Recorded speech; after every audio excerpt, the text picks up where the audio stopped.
Kasi pag hinimatay ako, kawawa naman, Diyos ko naman. Dito pa ako himatay sa Tarlac. Ngayon lang ako pumunta dito. Grabe. Ganon po kayo kamahal.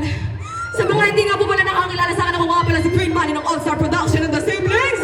At maraming salamat, Tarlac, sa pag-ipita niyo sa akin dito. Naiyak ako. Hindi ko alam kung kaya kong ituloy hanggang dulo, pero gagawin ko lahat para sa inyo. Hindi ko kayo kayang biguin tonight. Dito tayo sa first song natin. Na-experience yun na bang magawa ng kwento? Yung mga kaibigan nyo, tinulungan kayo. Yung mga kaibigan nyo, tinulungan nyo. Tapos, sisiraan lang din naman kayo sa huli. Na-experience yun na ba?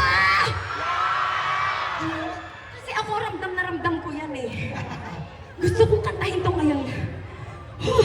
Kwento mo yan eh! Masama ako dyan!